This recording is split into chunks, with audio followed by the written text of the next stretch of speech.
Fibre project to supply water to the northwest launched.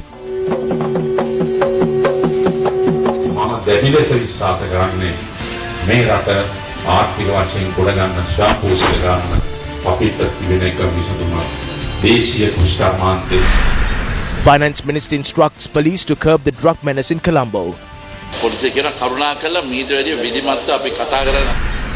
MP SM Marika warns not to bring Colombo's garbage to Colonaba. අපට කොළඹ මහනගර සභා බලධාරීන්ට කියන්න තියෙන්නේ ලබන මාසෙන් පස්සේ කොළොන්නාවට කුණු ගේන්න දෙන්නේ නැහැ. MP Buddhika Pathurana takes to the streets against the actions of the principal of Sujata Vidyalaya Mathura.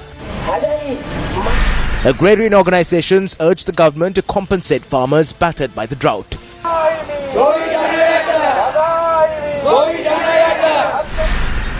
North Korea says test launch of new missile type a success. It's the 13th of February 2017 and this is your Primetime News Bulletin. A very good evening, I'm Shane Silva. And I'm Bernadine Singh. Very good evening to you. Let's now take a look at your stories in detail.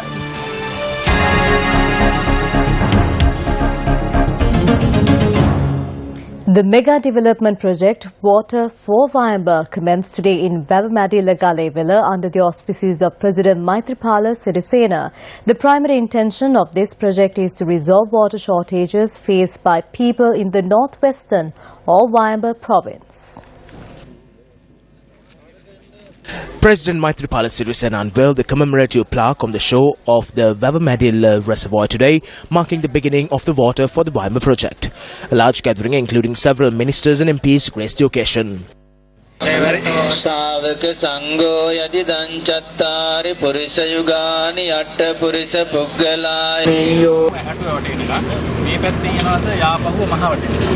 Under this project, water for the Mahavali River will be diverted to the upper catchment area of the Mioya and the Hakwatuna Oya reservoir, thereby nourishing several reservoirs in the northern area in order to uplift the agricultural sector. Once the project is completed, the northern area of the Kurunegala district will receive about 105,000 acre-feet of water annually from the Mahabali River. The project also serves the purpose of providing clean drinking water for the populace as a step towards eradicating chronic kidney disease from the area. The 16 billion rupee project is slated to be completed in 2024. This has been a request of the people of this country for the past 50 to 60 years. The foundation stone was laid on the 25th of January 2007, but work did not commence and no funds were allocated for me to see this project through. The foundation stone was laid for the Moragaha Khanda on the 25th of January, and within 28 hours my ministry was changed. There were several such obstacles to face in the Moragaha Khanda project, but work proceeded gradually. And when our government took over 5 years later, funds were allocated. Work had been slated between 2007 and 2012. We expedited work on the Moragaha Khanda reservoir and made it more efficient. We were able to fill the reservoir within a very short space of time. Today as a country we are facing a major drought and we hope that the rains will come soon. Until then, we must conserve the water resources we have and face the drought cautiously. This mega project will be a great source of strength, especially to the agrarian community, in making this a self-sufficient country. I strongly believe that the only way in which we can make this country self-sufficient is through strengthening local agriculture and the national economy. Funds from our country and funds from the Asian Development Bank will be used for the Water for Fibre mega project, which we have initiated today. The President also presented title deeds today as compensation for people who will be sacrificing their lands for this project. Prime Minister Ranil Wickremesinghe reached Australia today on a 4-day visit on the invitation of the Australian government. Prime Minister Wickremesinghe and his delegation were welcomed at the Melbourne airport by the Premier of the State of Victoria, Daniel Andrews, together with the Sri Lankan Ambassador in Australia, Somasundaram Skandakumar. The Prime Minister's delegation includes Ministers Vijit Vijaymunisoza, Arjuna Ranatunga and Dr. Harsha De Silva, as well as Prime Minister's Secretary, Additional Secretary and several others. MP Buddhika Pathurana engaged in a demonstration this morning. The parliamentarian walked from his residence located down Rahula Road in Mathura and demonstrated opposite Sujata Balika Mahavidyalaya in Mathura The MP was demonstrating, demanding for an immediate investigation on the alleged malpractices that have taken place when enrolling students to Sujata Balika Mahavidyalaya, Mathura.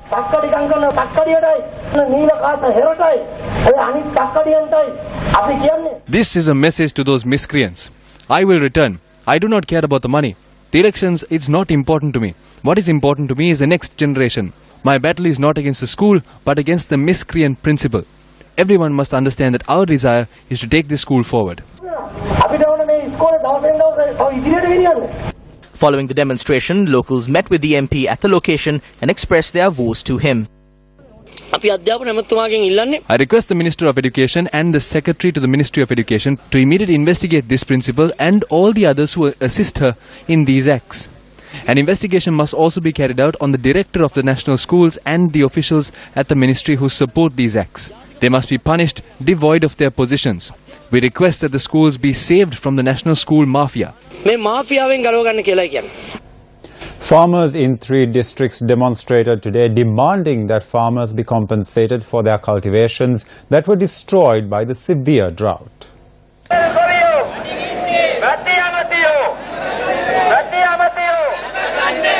Over 1,000 families from Ratnapura, Hambantota and Monragala districts took part in the demonstration, which was led by the All Ceylon Peasants Federation. They demand 50,000 rupees as compensation for their farmlands that were destroyed by the farms. The farmers marched from the Kavantis Rajamavi area in Amblipitiya and reached the Amblipitiya bus stand. They then proceeded towards the clock tower and the town centre and engaged in the demonstrations. The demonstration, which lasted for around an hour, obstructed vehicular movement on the Ratnapura-Colombo main road. It was after 40 years that the Maha season had a great impact on the farmer. We urged the government to provide a 50,000 rupee compensation for an acre of paddy that was destroyed. We also urged the government to carry out a separate estimate and provide compensation to the farmers. Paddy farmers, plantain farmers as well as citrus farmers are severely inconvenienced. We are also aware that the farmers in the Ratnapura district were severely affected during the Maha season. We urge the government to provide a 50,000 rupee compensation. We need 50,000 rupees per acre that we lost. If not, we will join hands with the All Ceylon Peasants Federation and march to Colombo. With no rain in sight, farmers in several parts of the island have been severely affected due to their cultivations drying up. The drought continues to plague Trincomalee, Kalutara, Gampaha, Hambantota, Monragala, Anuradhapura, Jaffna, Mullaitivu, Ratnapura, Kegol, Putlam and Kandy, according to the Disaster Management Centre. Cultivations have been destroyed and farmers residing in Butavatta, Godamunna and Nugalia, the areas that come under the purview of the Hewahata Divisional Secretariat in Kandy, are worst affected. The plight that has befallen on the farmers of Patha Hewahata cannot be taken lightly. Farmers who rely on rainwater to cultivate vegetables have not received sufficient rainfall. They complain that their vegetable and paddy cultivations are in ruin.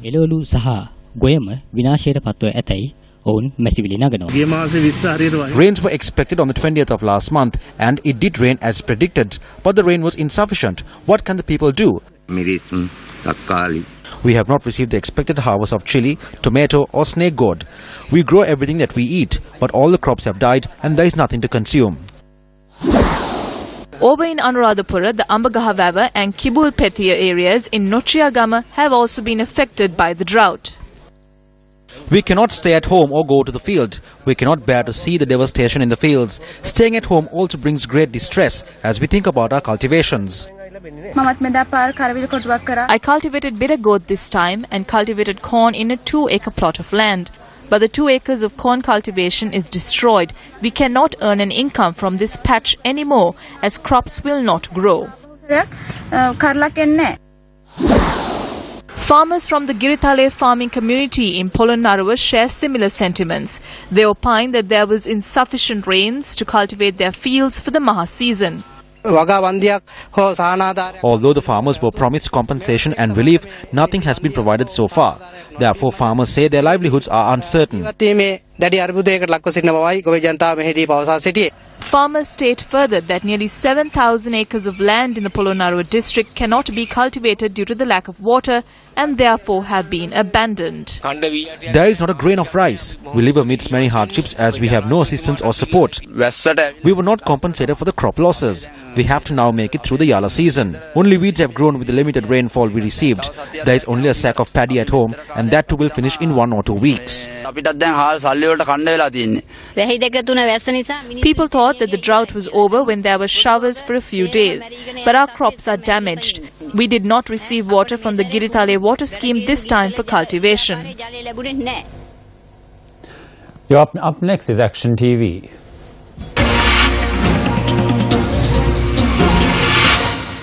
The National Water Supply and Drainage Board is making a great effort to provide drinking water to approximately 12,500 families residing in the Putlam Urban Council and Pradeshia Sabha areas. The main challenge the National Water Supply and Drainage Board is facing in providing an uninterrupted supply is locating a sufficient source of water. This is due to the ground situation that is unique to the Putlam district. Although the National Water Supply and Drainage Board had identified the Meoya as a water source, the water that is purified and pumped is not the water from the Meoya. The water that is supplied to the people of Putlam is the water that is sourced from 11 wells that are located approximately 1.5 kilometers away from the Putlam town, which have been dug by the National Water Supply and Drainage Board. However, these wells are dried up for most part of the year, not only due to the arid weather, but also due to the large-scale sand mining that takes place in close proximity. The Geological Survey and Mines Bureau has issued permits without limitation for the mining of sand in this area, which is upstream of the wells that have been dug by the National Water Supply and Drainage Board, resulting in the water levels always being at low levels. The Geological Survey and Mines Bureau have issued these permits for the mining of sand in blatant disregard of the recommendations that have been made by the Central Environmental Authority and the Putlam Divisional Secretary. There is no regard by the Geological Survey and Mines Bureau for the state of the wells that have been dug by the National Water Supply and Drainage Board, nor the quality of the water that is being extracted from these wells. Not only those who have been issued permits, there are those who do not have permits who come here in the night and mine for sand. They take large amounts of sand in the night. As a result, we do not have any water. There is no proper water that can be taken from the Meoya. The Putlam police station, which is located around 4 kilometers away from these wells, are also supplied with the same water that is purified and pumped from these wells. As a result, there will be a situation where the Putlam police station will also be affected when the National Water Supply and Drainage Board is no longer able to pump water from these wells. Therefore, what is the reason for the inaction of the police to put an end to these unlawful sand mining activities that are happening both day and night? Deputy Inspector General of Police in charge of the Northwestern Province, this is over to you.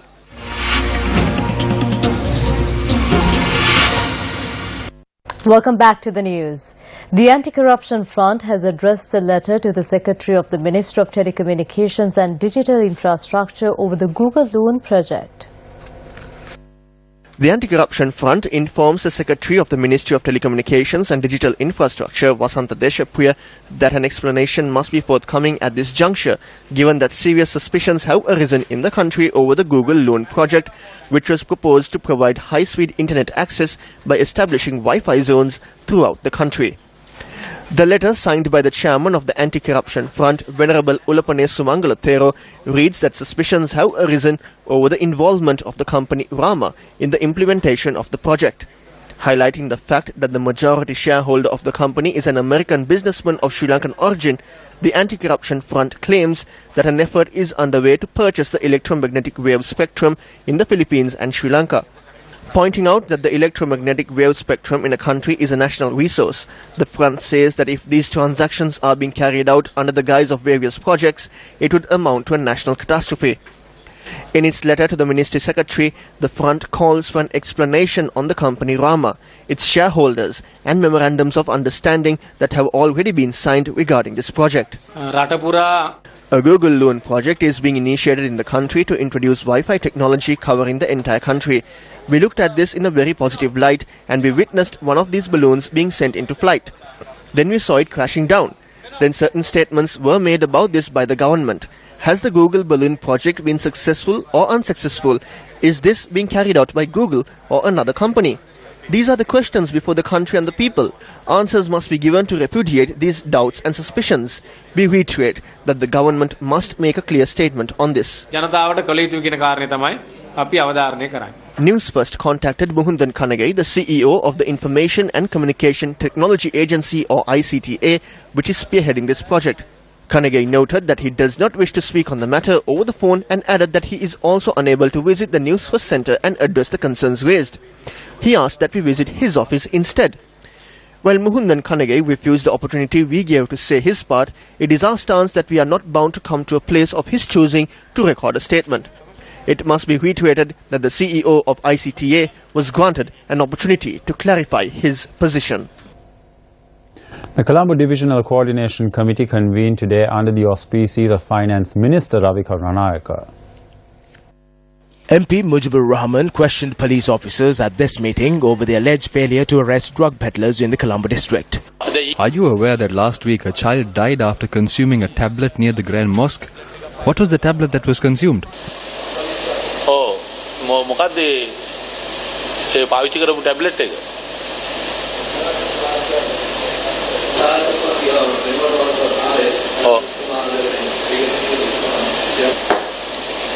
හැබැයි උත්තරේ මදි.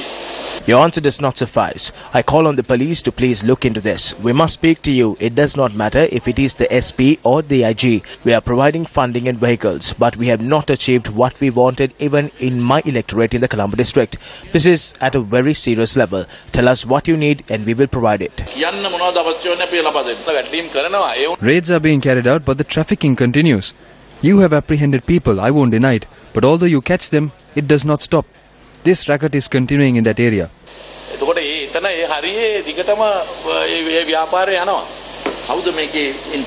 Who is the DIG in charge?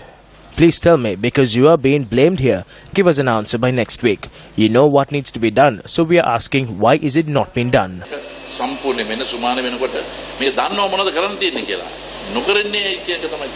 Our attempts to contact the police media spokesperson to make inquiries on this matter were unsuccessful. Journalists also questioned the finance minister on whether the public will continue to be burdened with taxes to cover losses incurred through fraud at 11 public institutions.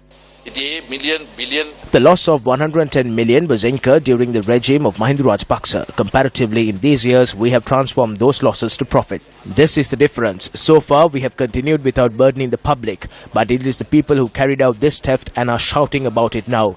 We are responding to this. The media and the newspapers are reporting this as if it happened yesterday or the day before. They are all things that happened during the time of Mahinda Rajapaksa. In news just in, at least 10 people have died and over dozens are wounded in a bomb blast that has taken place in the Pakistani city of Lahore. We'll have the details of that story later on in the bulletin. Back to local news. Minister of Health Dr. Rajitha Senaratne and Minister of Housing and Construction Sajid Premadasa are engaged in an inspection tour today in order to inquire into the facilities and welfare in hospitals located in the Hambantota district. Hambantota District Parliamentarian Chamal Rajapaksa also joined the inspection tour. The ministers held discussions with officials of the Ambalantota Hospital on its basic necessities and modern technological facilities required for the hospital.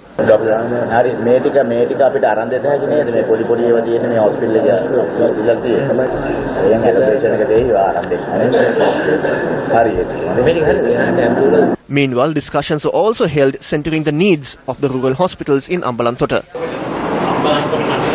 A great service is being provided to the Ambalantota town and the surrounding villages. Therefore, this hospital needs to be developed in a proper manner. Parliamentarian S.M. Marika convened a media briefing in Colombo today to discuss the issues surrounding the Mithota garbage dump located in Colombo. Following the directive of the President and the Prime Minister, the government MPs convened on the 6th of February and discussed the matter.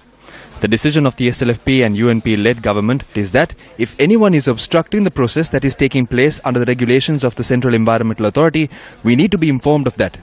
The President and the Prime Minister must use the powers of the government. If this comes under the power of an unseen force, what I can say to the officials from the Colombo Municipal Council is that, starting next month, garbage from Colombo will not be allowed to be brought in here.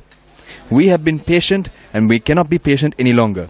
We will cast aside the politics and take a decision with the Mahasangha and the people of the area.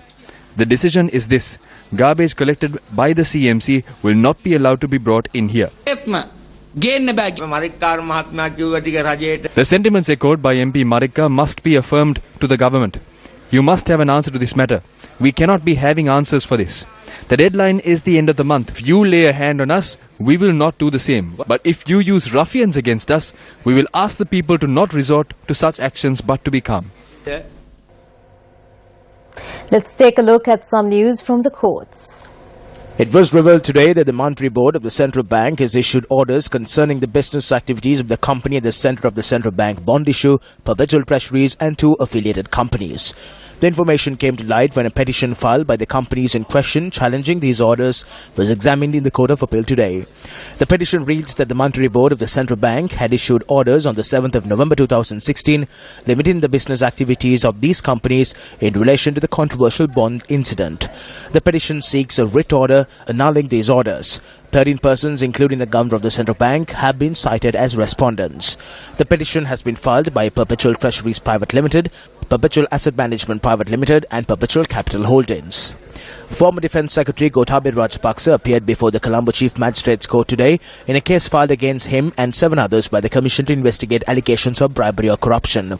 The case was filed claiming that the government was caused to lose a sum of 11.4 billion rupees as a result of the avant-garde company being granted permission to operate a floating armory.